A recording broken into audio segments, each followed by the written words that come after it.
کی 72 سال کی تاریخ میں قائد اعظم محمد علی جناح اور علامہ اقبال کے بعد اگر اس قوم پر کسی شخص کا کوئی احسان ہے تو صرف ڈاکٹر عبدالقدیر خان ہے. کسی اور شخص کا اس قوم پر احسان نہیں ہے. اس قوم نے جس شخص کو بھی لیڈر بنایا اس نے اس کو پذیرائی ملی, اس نے اس کو وصول کر لیا. اس نے بدلے میں قوم کو دیا کچھ نہیں ہے, خواہ وہ ہمارے سیاسی لیڈر ہوں, خواہ کوئی ہمارے فوجی لیڈر ہوں, کوئی بھی لیڈر ہو, صرف ایک شخص کا احسان ہے اور وہ ڈاکٹر عبدالقدیر خان. آپ اندازہ کریں کہ ڈاکٹر عبدالقدیر خان جو ہیں وہ بھوپال میں پیدا ہوئے, پھر یہاں آ گئے اور یہاں سے آ کے ڈی جے سائنس کالج سے چلتے ہوئے انہوں نے وہاں جا کے یورپ میں پڑھائی اپنے خرچے پہ, اور جس طرح وہ بتایا زندگی تھی اسکالرشپ لے لے کے اور نوکریاں کر کر کے انہوں نے پڑھائی کی, اور وہاں پر ایک خاص طور پہ ایک ایسے مقام پہ جا پہنچے کہ جہاں میٹلرجی کے اندر ان کا بڑا نام تھا. لیکن 71 کا جو سانحہ ہے جس میں مشرقی پاکستان لیدا ہوا, وہ ڈاکٹر قدیر خان صاحب کے دل پہ اثر کر گیا, اور 71 کے سانحے کے بعد ہمیشہ ان کی کوشش تھی کہ پاکستان کو کیسے مضبوط کیا جائے, کہ اچانک 1974 کے اندر پوکھران کے اندر انڈیا نے دھماکہ کر دیا, ایٹمی دھماکہ, اور پاکستان جو تھا ایک بالکل ایسی سے کیفیت میں آ گیا. ایک تو ہار 71 کی جنگ ہارے ہوئے, پھر اس کے بعد انڈیا کا دھماکہ, اور پھر اس کے ساتھ ساتھ لوگوں کی پشبردگی. تو ڈاکٹر قدیر خان نے باقاعدہ خط لکھا ذوالفقار علی بھٹو کو کہ مجھے خدمت کا موقع دیا جائے.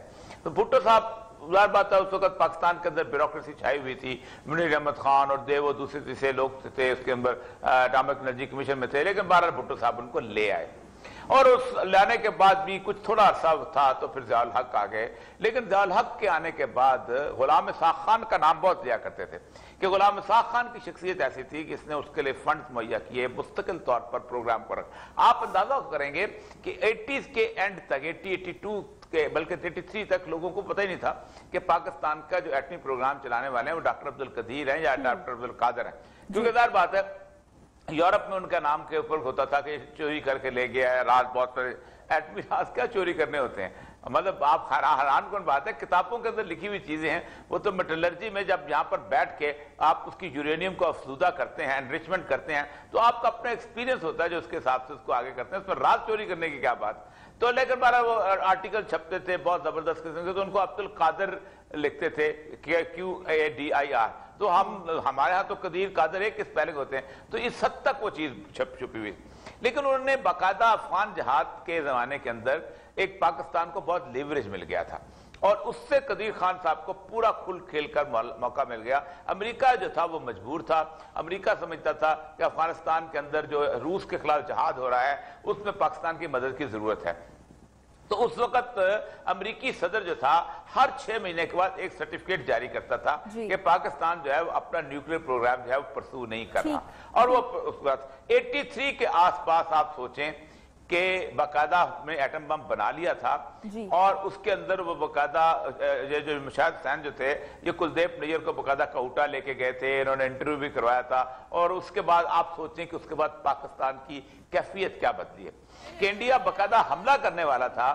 تو ضیاء الحق جو تھے وہ کرکٹ کے میچ میں گئے تھے, انہوں نے راجیو گاندھی کے کان میں کہا تھا کہ ہمارے پاس جو ہے وہ ایٹم بم موجود ہے, اور یاد رکھو ہم اگر چلایا تو ہندو صفحہ سے مٹ جائیں گے, مسلمان تو 57 ملک ہیں, مسلمان تو رہیں گے.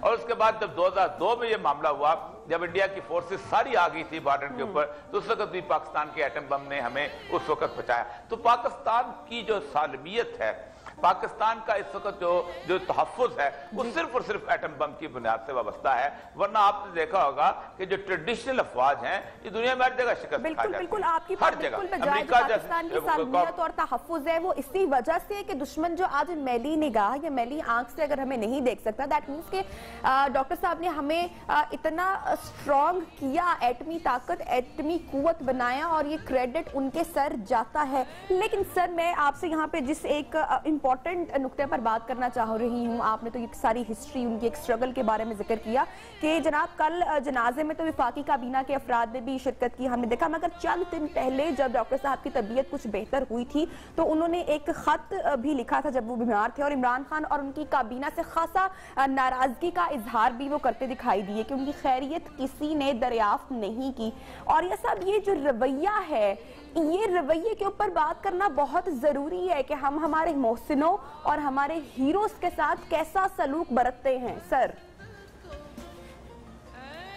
دیکھیں ہمارا نہیں، پورا بحثیت قوم ہمارا رویہ محسن کش رویہ 2004 میں جس وقت یہ سارا کرائسس بنا ہے اور ایران نے پاکستان کے اوپر جو ایک راز کھولا کہ پاکستان ہمیں سینٹریفیوجز دے رہا تھا، یعنی ہم نے ایران کے ساتھ بقول ہم نے اس کے ساتھ اپنا جسے کہتے ہیں نیکی کی اور اس نے الٹا ہمارے پھنسانے کی کوشش کی، اور اس طرح لیبیا کے اندر بھی یہ صورتحال ہوئی. تو اس وقت اس قوم کے کرائسس کے اندر آپ اندازہ کریں کہ قدیر خان صاحب نے باقاعدہ ٹی وی پہ آ کے سارا الزام اپنے اوپر. ایک اور احسان ورنہ ظفر اللہ جوالی جو ہے انٹرویو میں باقاعدہ کہا کہ پرویز مشرف جو تھا وہ قدیر خان کو امریکہ کے حوالے کرنے کے لیے تیار تھا اور اس کا C-130 آ چکا ہوا تھا. میں نے اسے کہا کہ میں یہاں کھڑا ہوں، آپ کو میں یہاں نہیں جانے دوں گا. پھر ظفر اللہ جوالی کو ہٹا دیا گیا. لیکن یہ بہت بڑا ایونٹ تھا اور بہت بڑی قربانی تھی ایک شخص کی کہ جس شخص نے اپنا سارا، آپ دیکھیں چند ہزار کی نوکری پہ وہ یہاں آئے تھے اور آج بھی ان کو جو پینشن ملتی تھی وہ بہت تھوڑی سی تھی، اور وہ کہتے تھے کہ میں کالم لکھ کے اپنی زندگی کو دن گزار رہا ہوں ورنہ میری پینشن اتنی زیادہ نہیں ہے. کسب پرسی کے عالم میں انہوں نے سارا کچھ کیا تھا. اب آپ آخری ایام کی بات دیکھیں، وہاں دیکھ لیں نہ گورنمنٹ نے، میڈیا کو دیکھ لیں. آپ کے میڈیا کے اندر ان سارے 20-25 دن میں کیا ہوتا رہا؟ میں اس کا خلاف نہیں ہوں کہ عمر شریف جا رہا ہے، عمر شریف آ رہا ہے، عمر شریف بن رہا ہے، عمر شریف جا رہا ہے، ایمبولنس آ رہی ہے، ایمبولنس جا رہی ہے. آپ کو یاد تھا کہ ڈاکٹر قدیر خان کہاں ہے؟ آپ کو پتا تھا وہ کس اسپتال کے اندر ہے؟ آپ کو پتا تھا کہ اس کو کرونا ہو گیا ہے؟ آپ کو پتا تھا کہ اگر ڈاکٹر قدیر پاکستان کو تحفظ نہ دیتا تو عمر شریف کے کہہ کے نہیں بچتے تھے یہاں پر، وہ سٹیج نہیں سجتا تھا، وہ لوگ نہیں ہوتے تھے. ہم نے کیا کیا؟ 88 چینل ہیں ہمارے، کسی ایک جگہ ڈاکٹر قدیر کا ذکر آیا نہیں. جا کے ہم تو چھوٹی چھوٹی چیزیں یاد مینار پاکستان سے لے کے ہم چھوٹے چھوٹے بچوں کے ساتھ بدفعلی کے واقعات نکال کے لے آتے ہیں کہاں سے جا کے، لیکن قدیر نظر نہیں آیا. یہی حال حکومت کا ہوا. اب حکومت کا معاملہ یہ ہے کہ آپ سوچیں کہ اس کو سٹیٹ فیونرل تو ایک لائسنس کا بھی ہوتا ہے، سٹیٹ فیونرل تو جو بتا بھی شہید ہوتا ہے اس کو دیا جاتا ہے، لیکن آپ نے اس سٹیٹ فیونرل کے ساتھ آپ نے سلوک کیا کیا؟ کون سی پارٹی کا ہیڈ جو وہاں شریک ہوا؟ پیپل پارٹی کا ہوا، نون لیگ کا ہوا، پی ٹی آئی کا ہوا؟ کوئی نہیں ہوا. کون سے ایسے لوگ تھے کہ جوک تک جوک کہے تھے؟ اور اس وقت مجھے پروگرام میں ایک چھوٹے سے وقفے کی جانب بڑھنا ہے. آپ ہمارے ساتھ ہی ہیں. ہم اسی رویے کے اوپر میں آپ کی بات کو یہیں سے آگے بڑھانا چاہوں گی. ایک چھوٹا سا وقفہ لیتے ہیں اور اس کے بعد نیو پاکستان میں جناب آپ کو دوبارہ جوائن کرتے ہیں اور یہ سب ہمارے ساتھ شامل گفتگو میں. Stay with us. خان صاحب کے آخری سفر کے حوالے سے اوریہ صاحب اپنا تجزیہ اس کے اوپر اپنی رائے سے آگاہ